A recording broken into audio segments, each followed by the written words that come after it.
What's up guys, and welcome back to another eBay miniature rescue. Today, we're going to be working on a Wight King.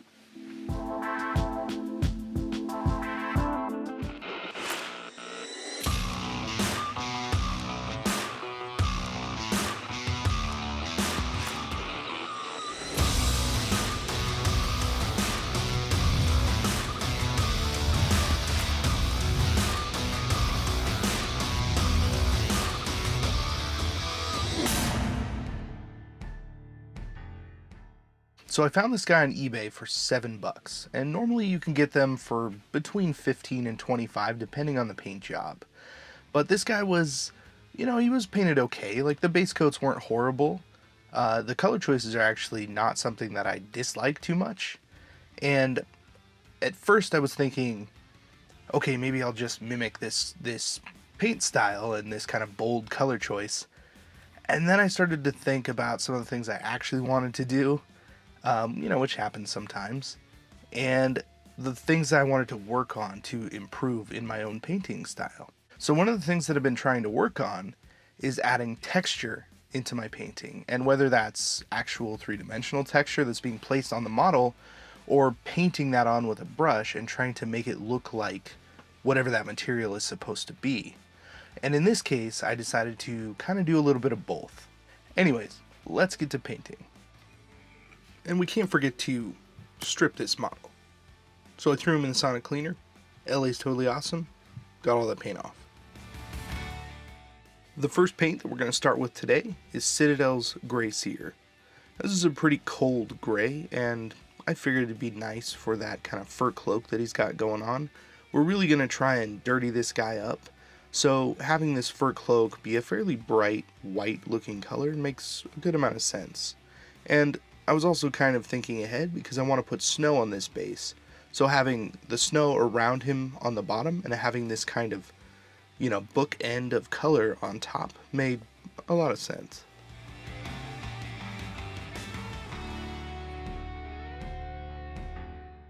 So a while back, I got a scale 75 color set that is all about painting red. Now it had some nice purples, some nice pinks, that kind of thing. And I kind of wanted to try that out and, make this really dark purple red armor. So I covered all of the metal bits basically with purple, and I started to glaze in some dark brown into those recesses. Now the idea was that I was going to make that stuff rusty, but then have all of the pointy stuff be this kind of hot red color. So I'm coming back in with the lighter and lighter colors of red and just glazing that in. Now the problem with that is that I really wanted this to be grimdark at the same time, and that really wasn't fitting with my plan.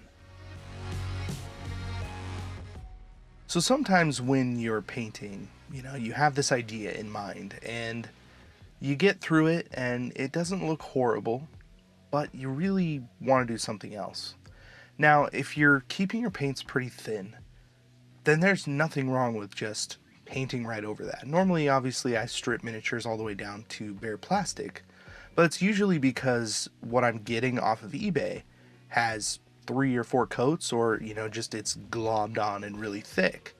And there's really no way to maintain detail when the paint is that thick. In this case, and if you know that you're being thin with your paints, it's really okay to just go right over the top. That being said, looking back at this video now, I kind of actually still like the way that was painted, so maybe another time I'll end up finding another one of these Wight Kings and trying something like that again. So after deciding that's really not where I wanted to go, I pulled out some dark aluminum and decided to fill in all of the metallic bits on the model. Now this includes the chainmail and all of that armor, and I also did any of the other metal parts that could potentially be a different color later on down the line.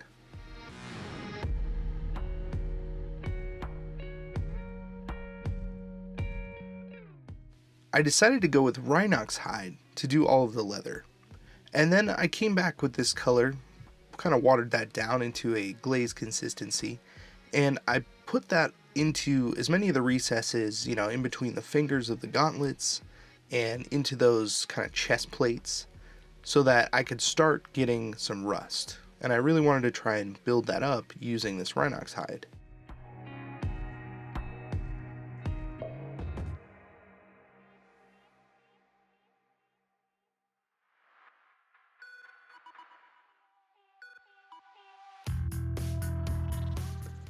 The other main use for this color was to start putting in some shadows into this cloak.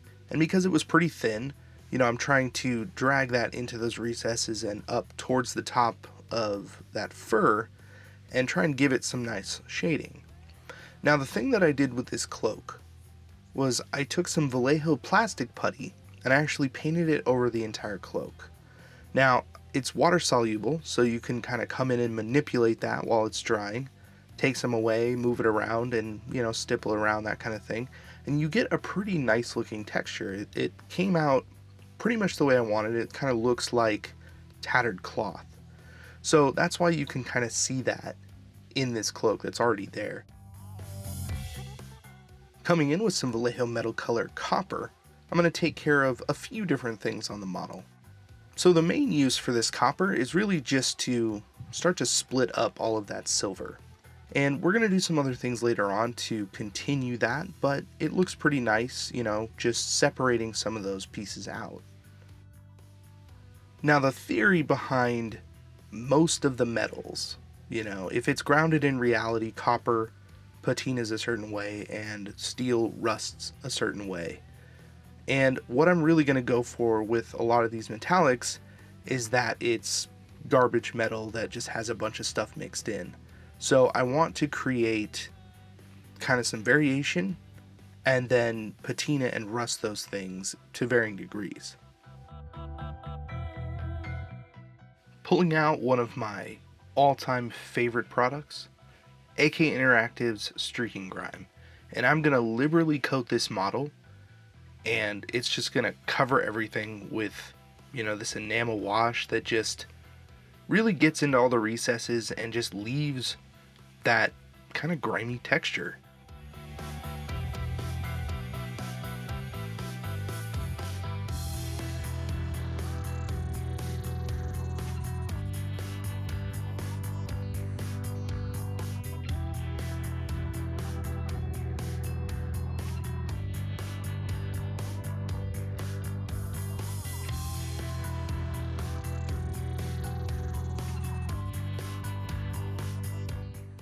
And one of the really cool things about this Streaking Grime is that you can put on as much as you want, and it kind of stains everything and leaves a lot of that grime, but you can come back with mineral spirits and start to remove a lot of that. Now, normally you could come back in with a Q-tip and just kind of wipe that stuff off because it stays wet for quite a long time, but I really wanted it to kind of seep in and just be part of this model. So I used the mineral spirits to just start moving it around, kind of putting it into the shadows in that cape, and overall just kind of removing things in the higher points and leaving them in those recesses.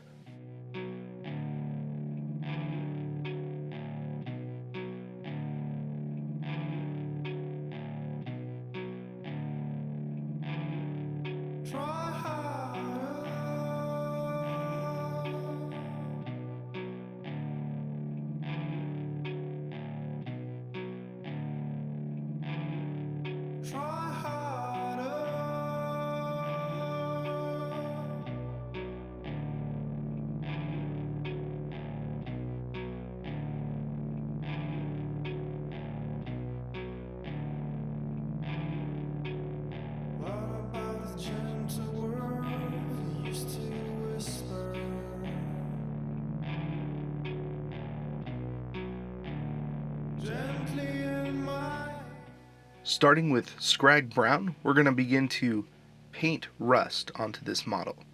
Now, I really wanted this to be all over the model. I don't want to overwhelm it too much, so I'm trying to kind of think of, where this rust is going to settle. Usually in recesses or anywhere that moisture is going to settle. And like I said earlier, we kind of have a mix of metals going on. I want this to be, a little bit of both. It's just bad metal, right? So even our copper is going to have that as long as it's touching some of that steel. And then I'm going to come back in later with some of that patina, and we're going to mix in a little bit of that as well. Alright, so I thought this part was pretty cool. Now, because I put that texture on that cloak using that Vallejo plastic putty, it created actual raised edges. So when I went over that with the airbrush with that white ink, just super light, as you can see, it's not super bright, it just kind of looks gray. It picked up those edges and left some darkness right underneath. So what I'm trying to do is get in real tight and pick out, any of the main edges on the cloak, just edge highlight those. But anywhere where there seems to be a line of what could be interpreted as damage on this cloak, and paint a white line right underneath that where that highlight is going to be picking that up. I'm also trying to come in on any of the raised edges, so anywhere there's folds on this cloak, and I'm just trying to create as many different textures and different levels of textures as I can. And that way, when you look at it, it looks like it's a real piece of cloth.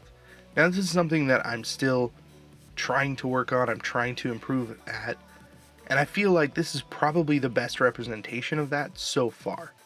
A few weeks ago we tried this with that Space Wolf to varying degrees of success and failure, but this seemed to work out a little bit better, and I think it's because instead of the randomness of leaving paint on the model after having stripped most of it off, I was a little more purposeful about where I placed those textures and how they looked going on. So I think in the future this is probably the way I'm going to try and do it.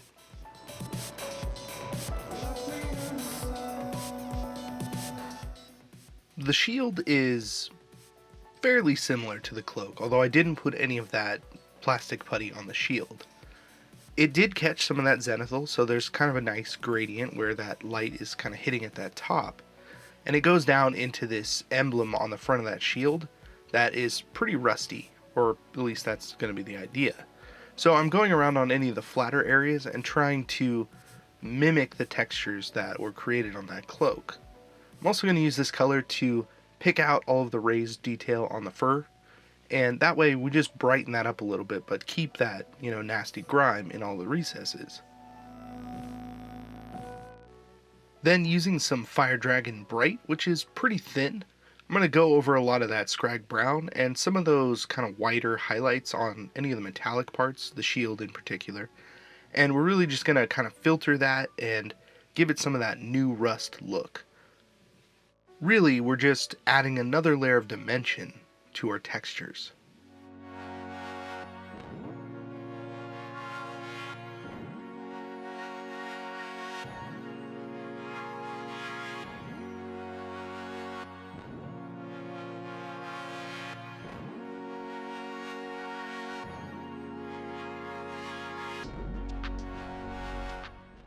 And of course we're going to start to patina some of our copper, and for that we're going to use nihilic oxide. Now this color can be overdone, and honestly it doesn't look very good if you do too much of it. In this case I'm trying to be as sparing as possible while still giving it that look, and I really wanted to give a little bit more color into this model because he's supposed to be grim dark and he's dirty and dark, but adding just a little bit of this blue kind of brings a little bit of coldness to the model, and that's really what I want to do because we're going to be putting him on snow. So I want to have this kind of warm rust and cool effects going on just to give it a little bit more contrast. Bringing back dark aluminum, we're going to sparingly use this on a lot of the steel parts. We're also going to edge highlight any of the copper just to give it a little bit more of a shine. But what I really want to do is come in and stipple along the edges of anything that's rusty or in a highlight point that might not be an area that gets touched very often. And that's going to shine the model up just a little bit more so that he kind of just stands out, and each piece is its own thing.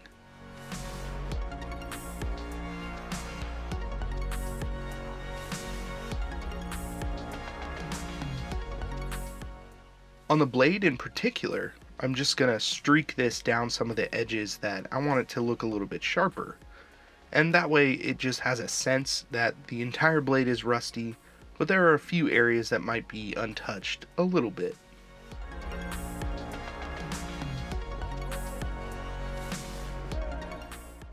So like I said a little bit earlier, I really wanted to push the kind of cool and warm tones. So I'm bringing in rust gray, which is, a nice cool blue color, and I'm going to start to glaze that into some of the higher points on this cloak in particular. And that's going to bring in some nice kind of bluish gray and just give us a little bit more variation in the overall cloak, so it's not just black and white. It's also a nice contrast to any of our oranges, because it's pretty much directly on the other side of the color wheel from blue. Now, they're a little more desaturated on both ends, so it ends up working fairly well. Snow, no small talk. I take it real slow.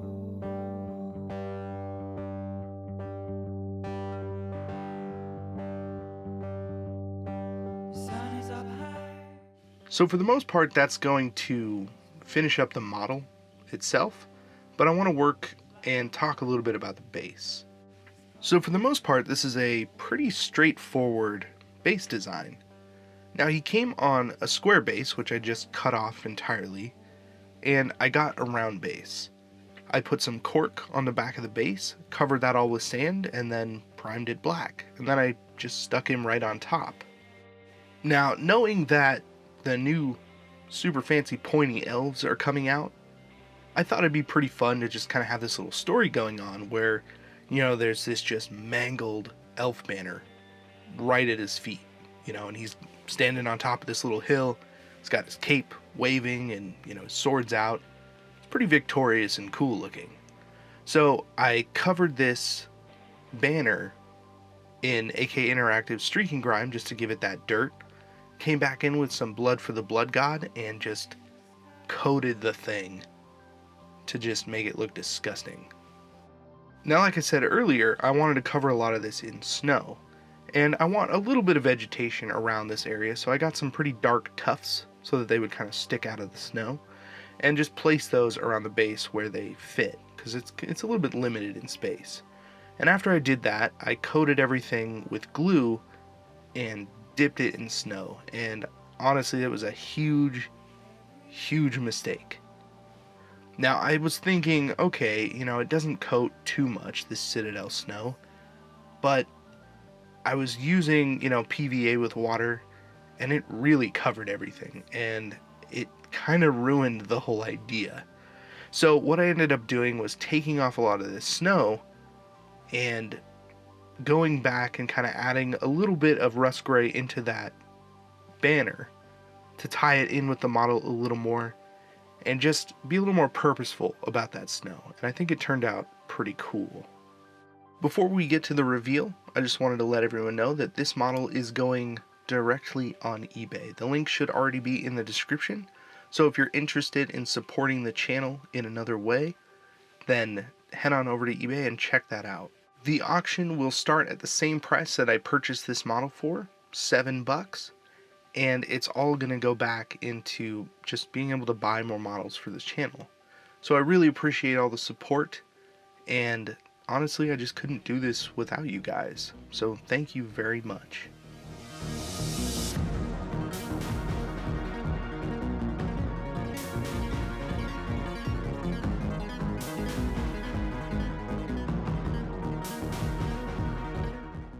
Thank you once again for joining me on another eBay miniature rescue. If you like something about this video, please consider liking, sharing, and subscribing, as it really helps out the channel.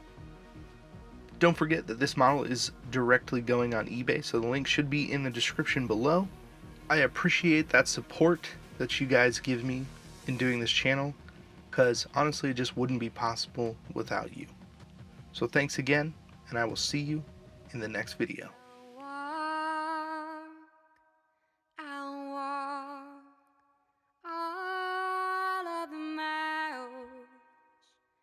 You want me to walk.